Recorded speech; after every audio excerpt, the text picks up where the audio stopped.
اسلامی حکومت کا کام ہے۔ اور جڑا پھڑیا جائے کہ روزہ نہیں رکھیا وہ علاج کی دسیا امام نے 17ویں یہ اگے پڑھ لی، یہ نہیں اس تو دوسری کتنی 16ویں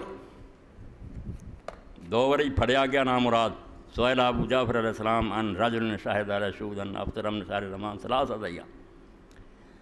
عدالت کے سامنے گواہی دیتی لوگوں نے کہ 3 دن ہو گئے آدمی روزہ نہیں رکھ رہا، اسی طرح کھا پی رہے۔ قال یسل حل علیک فی افطارک فی رمضان اسم، تو اسلامی حکومت کا قاضی انہوں پوچھو گا جڑا تو روزہ نہیں رکھ لیا یہ تیرے تے کوئی گناہ ہے یا تیرا کوئی عذر ہے، کوئی مجبوری ہے تو دس دے یا تو گناہ گار ہو رہے۔ فین قال اللہ فین ارى الامام یقترا، اگر انہوں نے کیا نہیں میرے کو کوئی عذر نہیں میں خواہ مخواہ نہیں روزہ رکھ لیا تو امام دا اسلامی حکومت دے سربراہ کا کام ہے سر اٹھا دے، قتل کر دے کہ 3 دن ہو گیا تو روزہ کھا رہے ہیں، کوئی مسلمان نہیں، تیری سزا قتل ہے۔ وین قال نام فین ارى الامام یراک ضربا، جی انہیں آخیا نہیں میری کوئی مجبوری ہے تو پھر ان سزا امام دوں گا،